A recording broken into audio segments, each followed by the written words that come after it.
plot twists, like amazing. 8 down. So fantasy, romance, just espionage. I don't really know what that means. I liked this book, but if you go on Goodreads, I'm pretty sure I gave it a 1 star. Hello everyone, welcome back to my channel. I'm Rishi, and today I'm going to be doing my AAPI month wrap up. I read 8 books by Asian American Pacific Islander authors last month, and here is my review of all of them. We got a bunch of different genres. We got literary fiction, we got romance, we got a sci-fi book, and we have one of the best fantasy books I have read this year that is a standalone. And I'm actually upset about that, even though I am here for the standalone agendas. We don't need series every day. We don't need trilogies every day. Sometimes a standalone's good, but not for this book. A sequel, please, expeditiously. So, one of my thoughts, here we go. So the first book, actually no, this is not the first book. This is in no order. So I read Incense and Sensibility. So this is about a man who's running for a gubernatorial race who has an assassination attempt on him by a white supremacist, and he starts to have panic attacks. So he can no longer run in the capacity that he was going to run, because he's an Indian American and he's really running on this platform to help immigrants, to help people from lower standings, even though he comes from a pretty well-off background. So he starts to have panic attacks after this, so he goes to this girl who is kind of like a yogi guru type person, who specializes in stress management and things like that. Her family owns an incense shop, hence the name, and they had a little thingy thing like 10 years ago, and then he ghosted her. Right now he is in a fake relationship, but the girl who he ghosted doesn't know she's in a fake relationship, even though, you know, they had a little thingy thing. So that's the premise, and I greatly enjoyed this book. Am I getting this confused with Dating Dr. Dill? No, that's it. That is the premise. I greatly enjoyed this book. It's just like, it was just fun. It was just like, it was well executed for all of the tropes that it had, especially for it being about there's like a lot of cultural references to the kind of like Indian American heritage of the main male character. I think it's set in the Bay Area too, and I'm from the Bay Area, so I just love when you have like little anecdotes like that that you can like relate to, and it just felt like natural. Like none of the tropes felt forced. So the way that they start to like get to know each other, like he's forced to go to this girl. She's not forced, but he goes to her because he wants to like really get over his panic attack so he can run for office, and she's just like, okay, I'm gonna do it because, like, you know, you're hiring me, you're gonna pay all the stuff. She needs the money because like her family's yoga studio and shop is not doing so well, so she tries to help, and she's kind of like, you know, we're not gonna cross that line again because you ghosted me. And he was just like, I didn't ghost you, like this is the fake arrangement, like you don't know. But he can't say that because a lot of his campaign and a lot of the notoriety he gets is because of this relationship that he has. And the reason he's in this relationship with his best friend is it's so that both of their parents can get off their backs about getting married if they're in this fake relationship. And it just makes sense. So the fake relationship of the gubernatorial candidate and then his best friend, like the reasoning for it makes sense, the way they sustained it makes sense, and then him trying to like be with this other girl, or like trying to get her to like understand his reasons for like back then why he like ghosted her, just makes sense, and how their relationship grows and how he grows out of this like PTSD from being shot at by a white supremacist, how he goes to like reevaluating like why does he even want to run for candidacy if, like, you know, he's running for candidacy as an Indian American, but there's still people out there who believe that he doesn't even deserve to live just because he's Indian American. It just felt so good, and it was just like, I don't know, it was like a breath of fresh air. Let me actually show, it was like a breath of fresh air in romance because all of the tropes make sense. Sometimes you add a trope just for the sake of a trope. You add fake dating, you add like a 10-year reunion, especially if you watch K-dramas, you know those people always got to meet when they were children for whatever reason. So they add all these random things, and it's just like, okay, like it's a trope for the sake of the trope, but everything makes sense. So I greatly enjoyed this romance. It was so good. The commentary into the people's lives, like the main female character, she is one of 3 adopted siblings, and her sister is having, there are so many elements I'm remembering. Her sister is currently embroiled in a relationship with this K-drama actress who is not out yet. So the K-drama actress is not out yet because of like stigmatization of gay romances in Korea. So she can't be out. She wants her career, but then her sister is just like, no, it's a lot, and all of it is so good. All of it is so good. Every single part of it is so good. I actually love the book, and the more I think about it, the more I remember how much I loved it. Pretty sure I gave it 4 stars, and yeah, I gave it 4 stars. I'm gonna make a separate book about my ratings because like I give pretty much everything 4 stars, but this is a 4-star book. Highly recommend it if you love romance. If you just want a good romance, it's just a good book, a good romance overall. Absolutely loved it. The next book I read is Exit West by Muslim Hamid. So this is a magical realism book, and I think it's one of the first it is definitely the first magical realism book I read this year. So basically it's about, so in this world, or in the setting of this book, it's like, the place where they are is embroiled in a war, basically. And yeah, it's just embroiled in the war. Like, they are kind of like at the epicenter of this war, but not in the epicenter in the way that like they are kind of like, they've already been through kind of like some of the traumatic consequences of being a civilian in war, but it's coming, basically. So they're kind of like at the precipice of this war. It's a world based on, I think, a predominantly Muslim country, because the first thing where the characters meet, the main male and the main female meet, he's asking if you're gonna go pray, because they're going to the prayer, and because she's in full niqab, I'm pretty sure, but she's just like, no, I don't pray. And he's just like, oh, I'm so confused, you're in full niqab but you don't pray, and things like that. So basically it's about their love story, but also kind of a coming of age. So it starts off with their love story. He's trying to court her and she's like, yeah, sure, I guess. They start courting, and it's kind of just in the backdrop of this war that's going on. So people are dying, there's like just a lot of just uncertainty and kind of scariness, and it's also kind of a futuristic world, basically. So there are ways that the government is keeping tabs on them, like if only women can go into other women's houses, like because she's a girl she can't have other men over, so when he does come over he has to kind of dress like a woman and like do all these kinds of things. So basically it's about their relationship and how it progresses while being embroiled in the middle of this war. And it is so interesting, but I will say, thinking back on it, like there's so much I could talk about with this book, but I will say it was not my cup of tea, just because at the end of the book I was just like, for what? So like, for what? So it goes through kind of like being a person, even though it's magical realism and it's fantastical and it's based kind of like a sci-fi element and futuristic, dystopian, all of that is very, very real. Especially if you know about like the refugee crisis that's going on kind of in East Africa and part of Asia. If you're just familiar with kind of like being a refugee, being an immigrant, it's very much about that, and it's very much realistic about that. And it's also kind of like their love story in between that, and at the end of it I just felt so unsatisfied. But that is not anything on how good the book was. So for me, I'm pretty sure I give this book a 3 or a 2 or 3, but it was a good book. I just left it feeling like, for what? Like, for what? Like, I'm leaving this book like saying like, this was a greatly written book, but I'm upset. So it goes through their love story and how they kind of go through kind of these portals and they end up in different places. They're able to escape when their current place starts to become too embroiled in this war, and kind of like the people they gain, the people they lose. It has a really big section around kind of Nigerian immigrants, which I thought was so interesting. Like, it's just a big section where they're just talking about like Nigerian immigrants, and I was like, this is so interesting. I didn't expect that. And kind of like how their lives change and how they grow as people, apart and together, as they are kind of on the run and trying to build a life, and what does that mean, and like what's important in their lives now and things like that. So it was a good book. It was a very interesting book. This is probably the book that I've read this year that has the most reviews on Goodreads. This is definitely also feels like a book that like if I was an English teacher I would make my students read, but it's not boring enough for like a modern day English teacher to like put in their curriculum.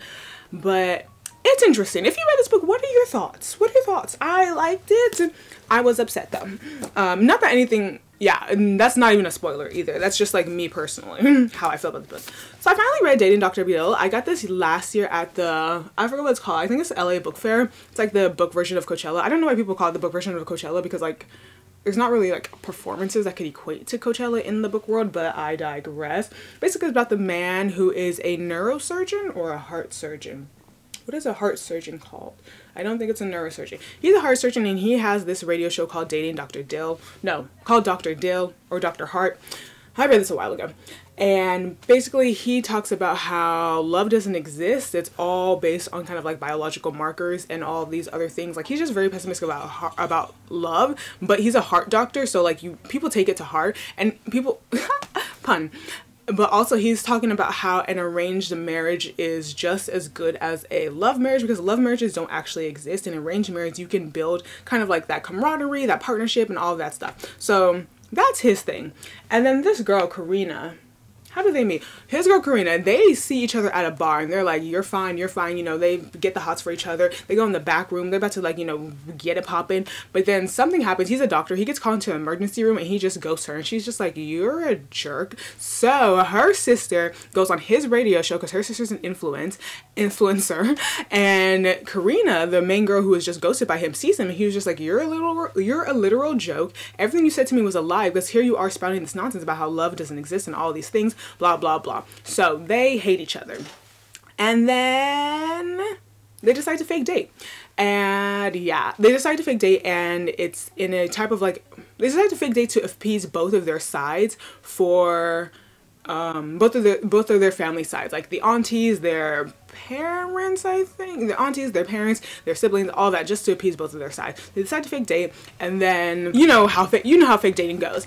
I gave this, I think, a 3. The reason for fake dating, I feel like in books where the culture has an arranged marriage is always top tier. It's just the best way for fake dating to be realistic for me. And not like I need realistic fake dating because like if you're fake dating, it can be realistic off tops, but it just felt so realistic. Like, yeah, like, you know, an arranged marriage, you want to get your people off your bag, and also they have like both have inheritances that they need. He needs it to open up a clinic and she needs it to save like her mother's home, so it just makes so much sense. So I love that portion.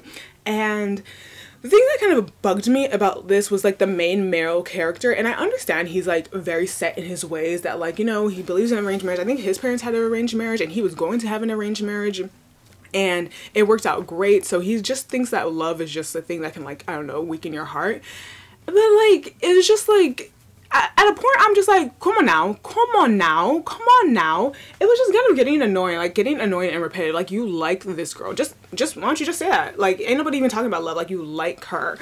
And yeah, but I still think it was a good romance. I'm surprised by how much bad reviews it got and a lot of DNFs. I'm just like, why? But oh, I didn't say the author's name. It's by Nisha Sharma. Like, I don't understand why. It was a good romance. If I'm going to compare the romances I read this month, this one's definitely better. This one's definitely better, but this one is still very good, and I really like them both. I think this one's a 3.5. I think there was something in here that annoyed me. Oh, wait. You know what? I'm gonna go back. Okay, listen, I liked this book, but if you go on Goodreads, I'm pretty sure I gave it a 1 star.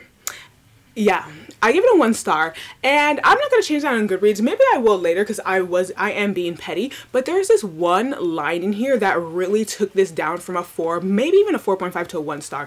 So basically the bodyguard of the main character, I don't want to get into, actually I'm not going to get into spoilers. So basically the part that made me drop this from a 4 star to 1 star is there's a line where this girl, there's an adopted girl and she's African American, or I don't know if she's African American or she was adopted from Africa, it doesn't matter, she's a black girl, and she says this line to another black woman, and it's like something along the lines of like, please don't tell me you're one of those black people who's against interracial adoption.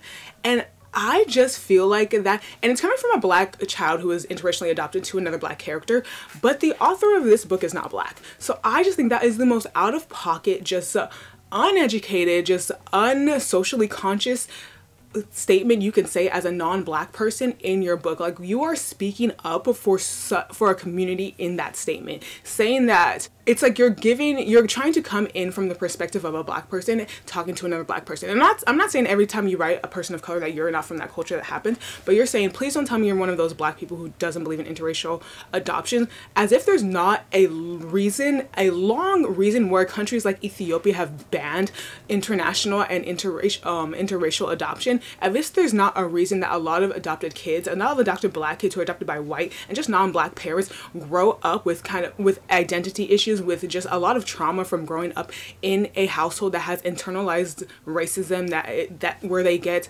microaggressed on a daily basis, macroaggressed, where just so many reasons for a black person to be against interracial adoption, and for you to kind of like speak from the perspective of that and kind of trivialize it like, oh, this is just an annoying quirk of black people, as if there's not kind of historical and current social context that goes into that, rubbed me the absolute wrong way. It just rubbed me the absolute wrong way.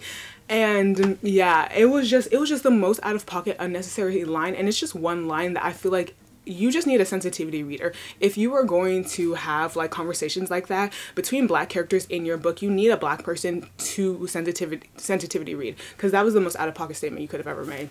So yeah, if you go on Goodreads, you're gonna see it's a 1-star. And I may reevaluate it, but right now I'm just like, that rubbed me so wrong. So wrong.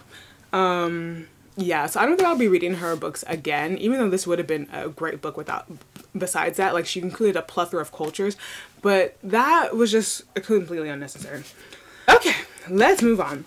I read Court of Lions, which is the sequel to Mirage, which I read some other time. Basically, it's a sci-fi book about a girl she is taken from, or it's a sequel to a sci-fi book, a girl she is taken from her village because of how close she looks to the princess. And the princess is half from the girl's village and half from kind of like this wealthy kind of like faction that kind of owns the planet and sees her other half as like bad or underlings, barbarians, whatever. So she's taken, she is kind of like changed so she can be her body double, and in this book she is the princess who's about to be queen. She's a horrible person, everyone hates her, she's really, really mean, and people want to kind of reclaim the planet because the current king, her father, is just really horrible, kind of like a tyrant king. He is just, the country's in poverty, like there's just all kinds of things, right?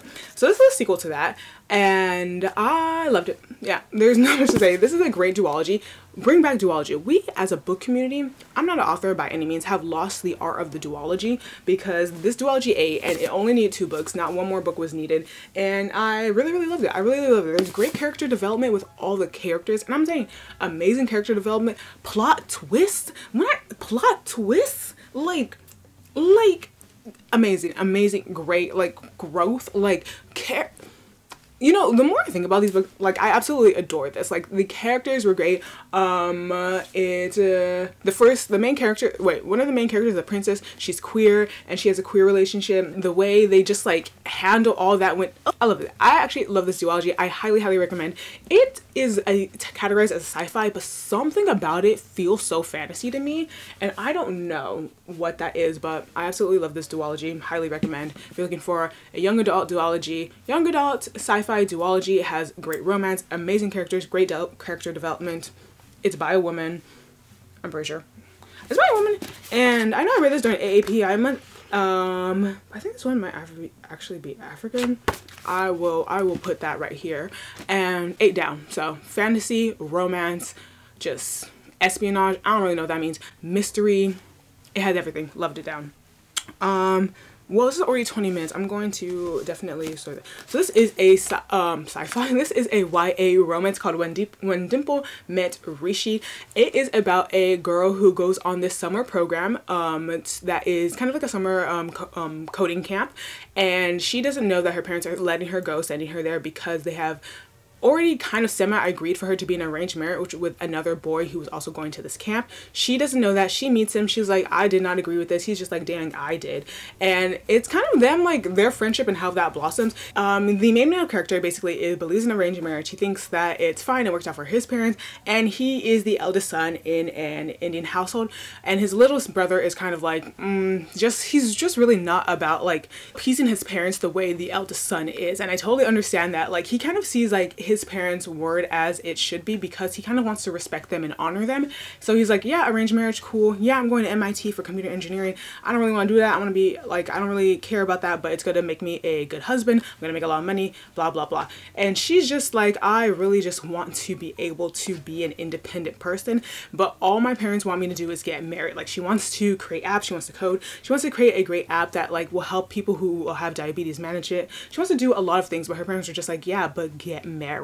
So it's that, and it's how they have a actual romance, and I liked it. I liked it. It was a little boring to me, to be honest. It's a YA romance, which I don't read a lot of. Also, this is an ARC, and I bought it, which I think is illegal. Anyways, it's a cute YA romance, and that's it. Yeah, it's how they blossom, how they learn to work together. Rishi learns a lot about herself and kind of like, I really liked Rishi's character because it's kind of like when you want to do something, when you were going to do something and then someone tells you to do it, and now you don't want to do it anymore. So she kind of has that when she meets when Dimple meets Rishi, because she's kind of like, yeah, she's starting to like him, like they work well together, like he's a great guy, he's a great person, like she would probably like have a crush on him naturally, but he's also the person that her parents chose for her, and her parents still, even in sending her to this kind of prestigious camp where she's going to go to Stanford to do kind of like computer science, they still only care about her getting married. So her even liking him is just like, it's kind of annoying. And he is a very kind of easygoing. He's like, okay, you don't want to get married, cool, we can still hang out, he still likes her, all these things. So it's cool, they have a great dynamic. The end was kind of like, it was the end. How do I say it? It was the end of a YA contemporary romance. So I think I give this 3 stars. Like it was enjoyable, but there was no point in I put it down. You know, I put it down and I was just like fiending to pick it back up. But it was a good book. It was a good book. It was a good YA contemporary romance. I'm pretty sure I gave it 3 stars. This book I just finished, and it's The Heart Principle by Helen Huang. It is the 3rd book in the, I don't know the name of this series, but it's the 3rd book out of the Quiz Quotient, the Bride Test, and Here's the Heart Principle. I gave this book 5 stars, and here's the thing, it's not a 5-star where like I'm gonna want to reread it every day where I love it. No, because it was actually kind of a hard read. It was actually a very hard read. So basically it's about this girl. She's a violinist. She's the 2nd daughter of the family, and she just hasn't been able to play the violin. So she is a very, very particular person. So if she messes up anything, she has to start over. And she has not been able to play through this song for the longest, even though she's kind of like, she gained notoriety in her violinist in her career because of a YouTube video. So she's kind of like, she's pretty known, but she hasn't been able to. Her family just kind of doesn't get it. They're just like, you should just do it. And she's just like, there's mental blockers. So she's kind of going to therapy, and her therapist suggests that like, I think you may have autism spectrum disorder, like you may be on the autism spectrum. And then she kind of starts to evaluate her life from this different perspective, because some of the things she does, she's always kind of researching how people react to certain things, researching how people look at things, researching how people kind of behave in certain situations, and then she's mimicking it. And she does that for everybody. And then for her family in particular, she's just like a yes man. Like whatever they want, she does, because she wants to be a good daughter and she thinks that's how it is. And on the other hand, that's Anna. On the other hand, there's Quinn. And Quinn, he had a traumatic kind of like medical procedure done, and he's trying to re-find himself after kind of going through that process. So people are kind of bugging him today, and he's just like, I don't really know if I'm ready. And Anna's also in a relationship, but her boyfriend suggests to open up the relationship. And Anna, and I totally understand or I can't like empathize with Anna, but like I totally understand Anna, like why she's like, okay, but like girl is done, end it, kill it, like that's the trash man. But she doesn't, and so they both end up on apps on the same time, and then they find each other. And this book, more different from Helen Huang's other 2 books in this series, focuses less on kind of like just the romance and more on the individual characters, especially on Anna. So this book focuses a lot on being a caretaker for a family member who can no longer take care of themselves. And I feel like this is also like one of like something I think about a lot, and it is kind of like one of like my greatest like stressors in my mind. And it just is such a real and raw depiction of that, and it just goes through so many perspectives as a person who is a full-time or even a part-time caretaker for a loved one, and just kind of living just the mental toll that takes on her. And also Anna just trying to rediscover herself with this new perspective that she's not broken, that she's not wrong, she's just on the autism spectrum, so she is just different from her sister, she's different from her mom, and things like that. It was just a great book, and I really enjoyed it, and not enjoyed it in the type that like I'm gonna reread it because it's so fun, but it was like just a great book, like a great book, do you know what I mean? And also the romance is definitely there, and the way that Quinn is so kind of like understanding of like what Anna is kind of like going through, and just trying to be there with him where he's also like going through like his own things, is just phenomenal. Like everything, and it's still like, you know, the steamy like hot like books that you expect from Helen Huang, with just so many layers. I loved it down. People say this was like their least favorite of the series. This was, I'd say this I mean, I think I give the kids quotient 5 stars. I give the bride test 4 stars, and I give this 5 stars. So, you know, I loved it down. I think it's a really great book. It's definitely different. It's definitely a little bit more emotional, a little more of a harder read, but definitely worth it. The first book I actually read this month was Love Book Taipei. And let me tell you, this was a hard book to go get through. It's by Abigail Hing Wen. And this was such a hard book to get through because I just found it incredibly boring. Incredibly boring just because it was so contemporary, and as someone who doesn't read a lot of contemporary, that is my fault. But I'm pretty sure I got this for like $1 at a used bookstore, and I could not resist because the cover is so cute. It's about a girl who she's a dancer. Her parents don't want her to be a dancer. Her parents are Chinese immigrants. She's first generation Chinese American. Her parents wanted her to be a doctor. She got into one med school. She applied on the whim to this dance school because she's a dancer. She loves dance as her first passion, and she got in, blah blah blah. So it's the kind of like, I don't know why I said blah blah blah, that conflict. Her parents sent her to Taipei for a summer program before she goes off to school, and she does not know kind of like a lick of Chinese, so she's kind of like upset about this because she like wants to dance, wants to do all these other things. And basically it's about a coming of age and her finding herself in her parents' home country, basically in like the last place she thought she'd find herself, among people who kind of look like her, people who are first generation Chinese, or people who are just from who are born and raised in China. And she just kind of discovers another part of herself, especially no longer being tokenized in her life. And it's just very coming of age, very contemporary, and there's a lot of good points to it. I love the ending. I absolutely adored the ending. I absolutely adore this ending because I do books like this kind of feel like they hit too close to home, so I don't like when it's like sad, but the ending, when it's like, the ending was amazing. I absolutely adored it. If I tell you like what happened through all of this, it's just kind of boring and kind of like nonsensical in some ways, but obviously nonsensical to me, probably nonsensical, obviously not nonsensical to the main character, but I think if you like coming of age stories, you'd really like this. It just wasn't too much for me. I did give it 3 stars because I don't think it deserved anything lower than that. But yeah, it was contemporary. There's a bit of romance. The romance is pretty heavy, kind of like a love triangle-ish type thing. Then a love square, love quadrangle, things like that. So, you know, there's a lot of layers. It just wasn't my favorite. Now we're gonna go to the best book. Already top 10. It's taken top 10 favorite books of this year. I would need to read 10 of the most amazing books ever to kick this one off the list, but it's Jade Fire Gold. I absolutely loved this book, and it's a standalone, and I'm so upset. Like, I searched on the internet. I was like, what is Miss June Clayton, what is she, like, what is she doing, like, what are her thoughts? And she's just like, this is a standalone. She 10 toes down, that's a standalone. I'm upset. Her Destiny, His Revenge. This is a fantasy book. It's a fantasy book, and it is about, what is this? It's about a girl who is magic in a time where you cannot have magic. If you have magic, you don't have magic. Priest gonna get you.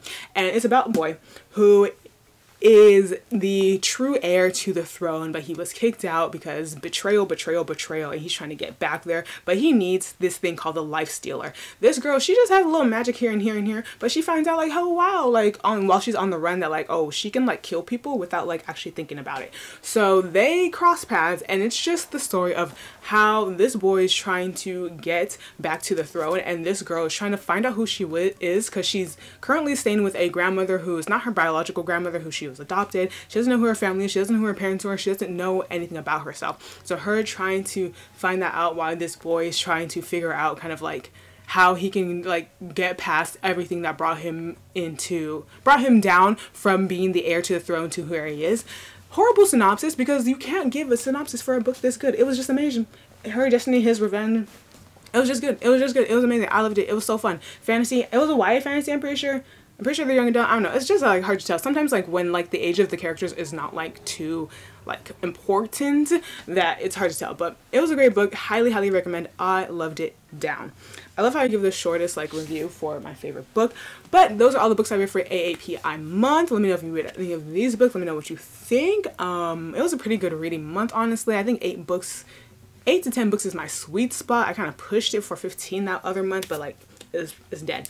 If you made it to the end of the video, put, if there's a sword emoji or something like that, I'm gonna put it here, put that. Thank you for watching. Don't forget to like this video and subscribe, and I'll talk to you guys later. Peace out.